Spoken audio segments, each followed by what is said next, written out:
Hello everyone and welcome to this new video. I decided to make a new tutorial for you guys. I wanted to do something that I felt comfortable with doing because I feel like this is one of my, specific expertise. I don't know. And it's about hair. I'm going to try my best to explain how I draw hair, and I'm going to draw hair on this now hairless girl that you see on the screen, and I hope it's going to be fun. I already drew the head shape out, and I'm going to sketch the hair on right now. That's the first step that I'm going to do. I'm only going to show you guys how I draw the hair so that it stays, a little bit more of a specific tutorial, because I made a lot of tutorials on entire drawings and it just didn't work that nicely. So let's do it this way.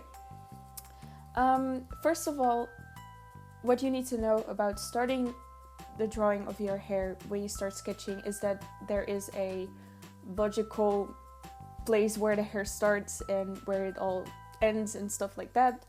I don't know how it's called in English. Do you know, Nikki? What? Hairgrens. Hairline. Hairline. Okay. I'm literally the most dumb person ever, and I'm so happy Nikki is here so that she can help me with finding words so that I don't have to Google it.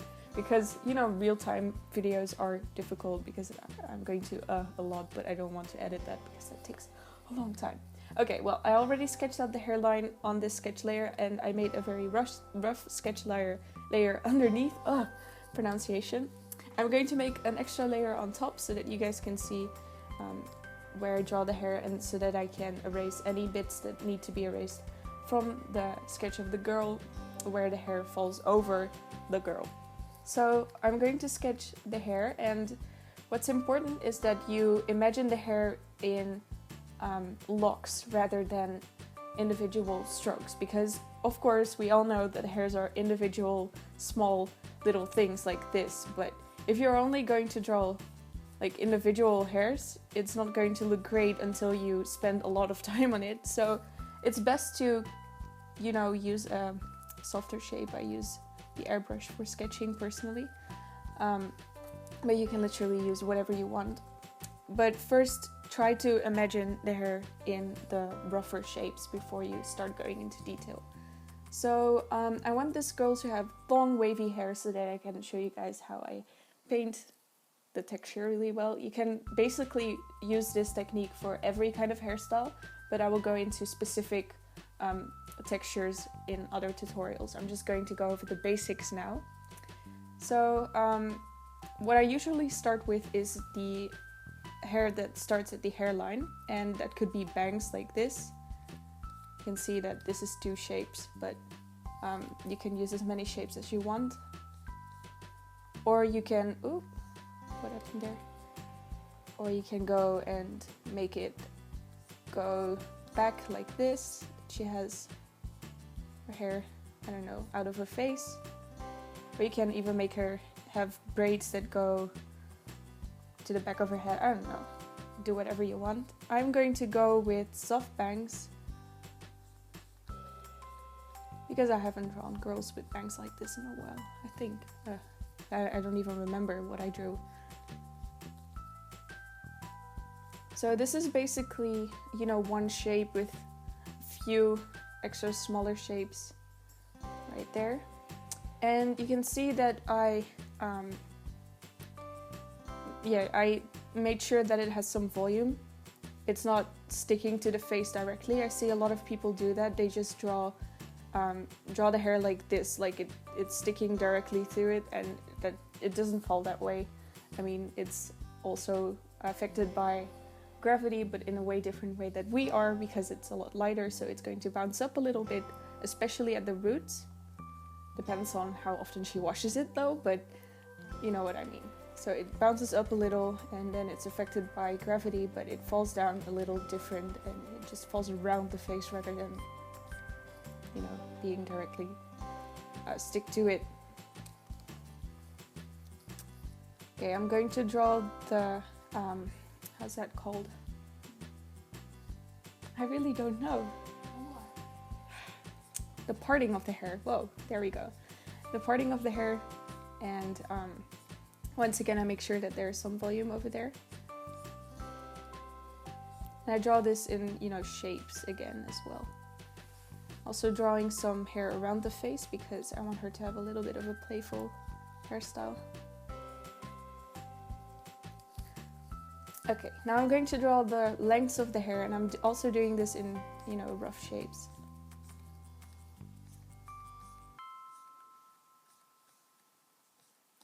It's going to be a little bit more volumized around the shoulders because that's where it, you know, lies on as well.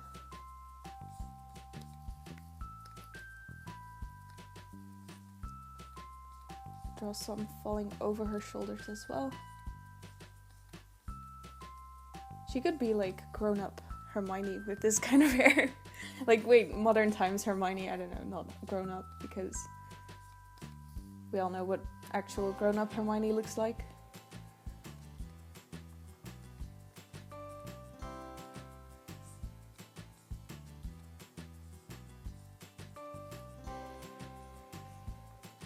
I'm still adding some detail, but I'm focusing mainly on the rough shapes right now. I'm not going for a neat sketch or anything.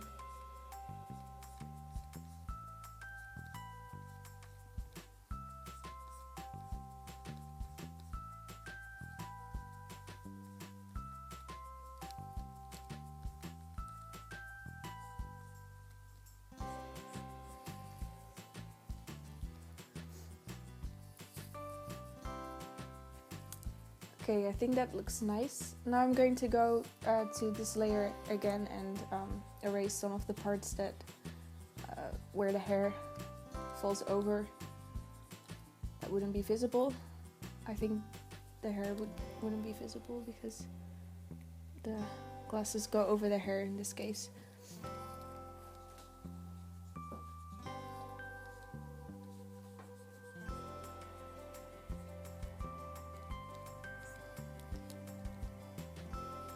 And that's pretty much it for the sketching part. Now I'm going to go into making a neater sketch, kind of, because this is a little bit chaotic.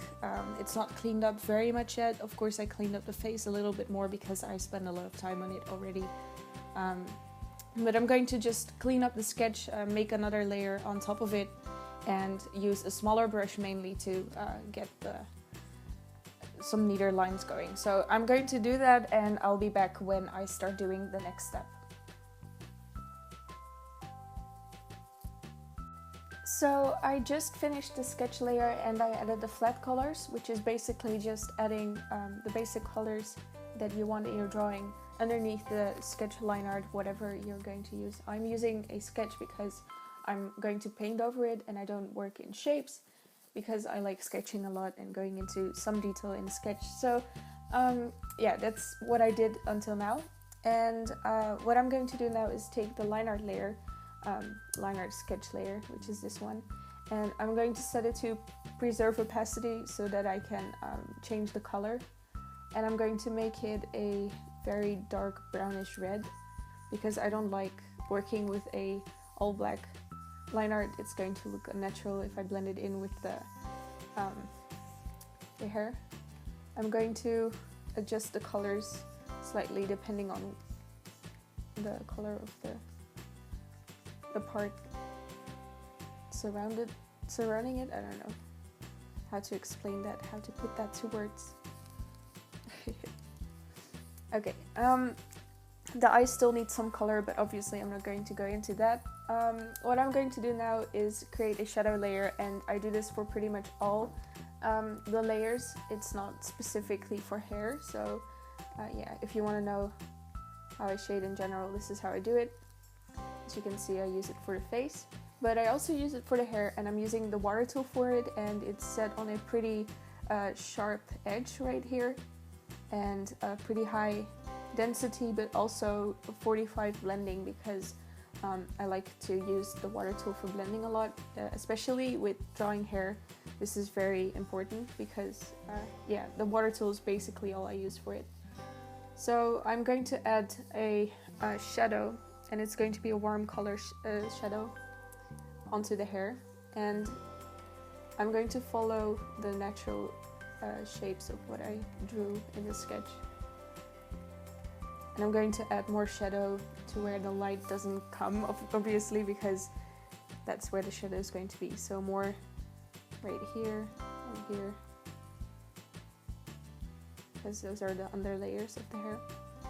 And for the rest, I'm just going to go on basically the outsides of the locks of hair, because they're kind of three-dimensional, and this is how you give more depth to it.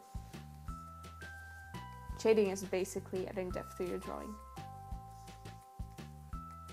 And some more color if you want to, but I'm obviously making it a lot warmer by adding this color.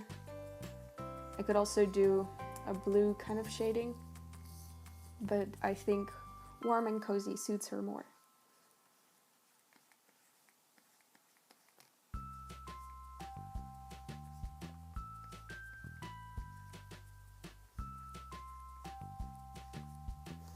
So I just continue doing this all over the hair.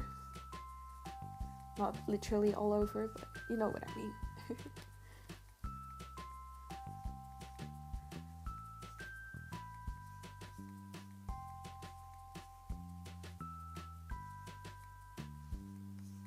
And because this already has a bit of a sharper edge to it, because it's the water tool rather than the airbrush tool, it's going to create the illusion of locks of hair already, even though I'm not painting in details right now. Actually, this is the first kind of layer of details, if you think about it. I'm using a smaller one to create some more details, like I said. Ooh. Downside of a companion. Sudden keyboards.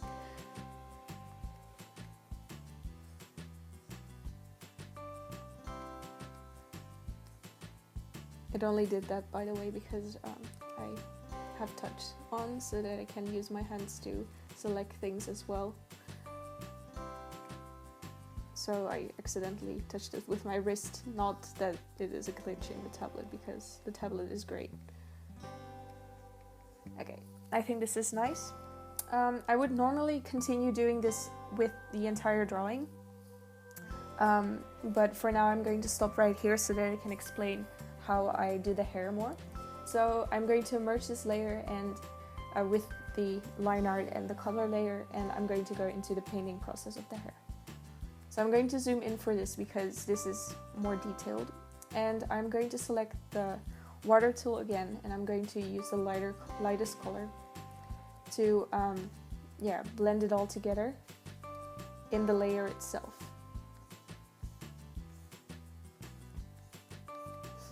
And I'm selecting the darker one. I'm just going to switch between these colors.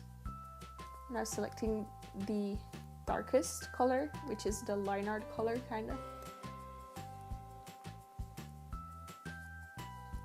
And I just keep adding lines and go over things a lot of times until I like the amount of depth that it has, until I like the amount of detail. First off, I'm ruining a lot of the details. Oh, the pressure didn't work there. But I'm really just ruining the details of the sketch to clean it up and add the details back in later. So don't worry if you lose a bit of detail by blending.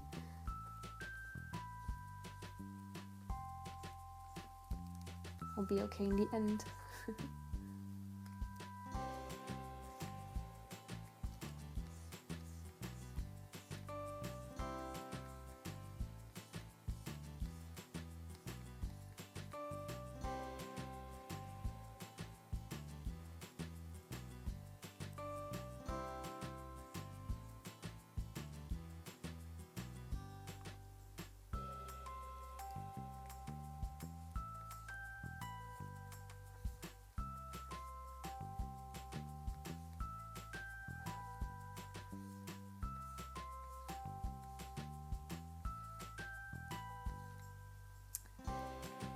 So I'm going to use the darkest color right now and the airbrush to, not have the blending effect and bring back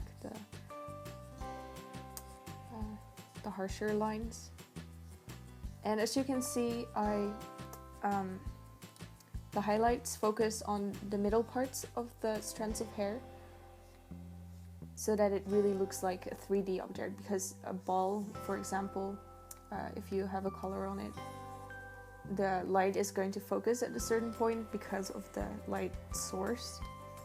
So the light would be coming from, yeah, you know, a little bit in the front. And it's pretty much the same with hair. Hair is just a different shape. So it would be somewhat like this. It's very hard to explain in words, but I hope you get it anyway. Okay, hello. I can just cut this out. I'm not going to Ctrl-Z everything. Okay, so well, this is pretty much all that I do for the painting process. I just keep adding the details, and I do this with pretty much everything of the drawing if you're wondering, but I can do tutorials specifically on things if you guys want. So if you're interested in something, please let me know in the comments as well.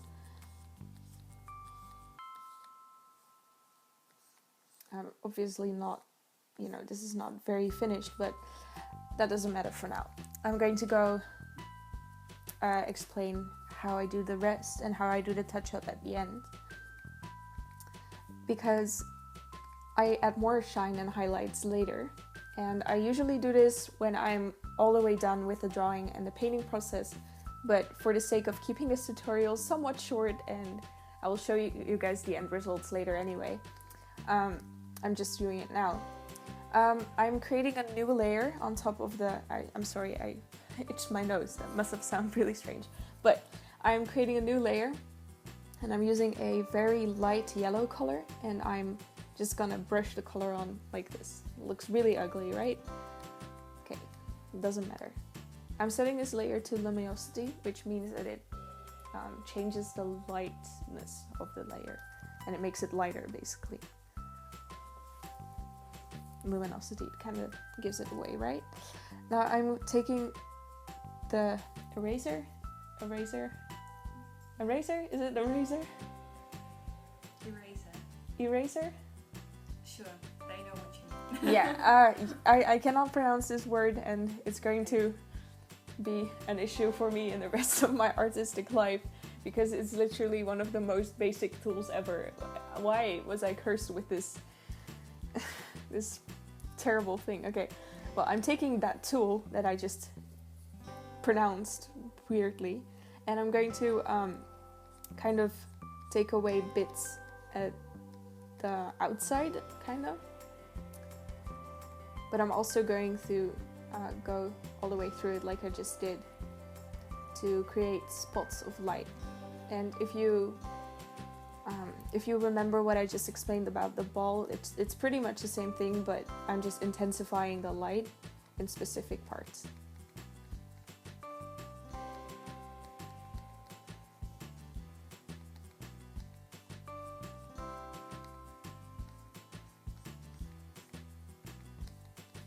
And this immediately makes it look a lot more detailed and realistic. So that's pretty much how I do that. And what I also do in this layer is often take an airbrush and set it on a relatively low density, like halfway, like a small brush as well, and I create some highlighted hairs, like individual hair strands, to create the illusion of it all being individual hairs while it's still shapes. But I just add some for detail.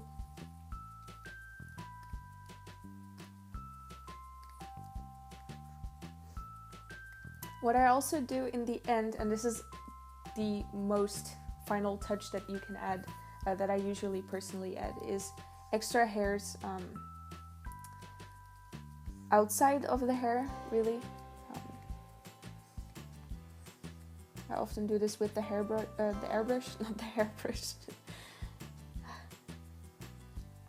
And I just pick whatever color looks right. I just play around with it a little bit, and I just yeah, I would add these around the hair, like on the outside, but also in the face a little bit.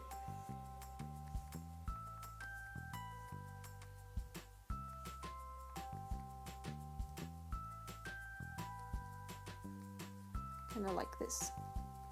So that is pretty much how I paint hair, and I hope this was useful to you guys. I hope it was somewhat interesting to watch. I hope my instructions were a little bit clear. I'm going to go into specific hairstyles in different tutorials if you guys want me to, so please let me know in the comments what you would like to see, and if you would like just to have me think of something, because I might be able to, who knows.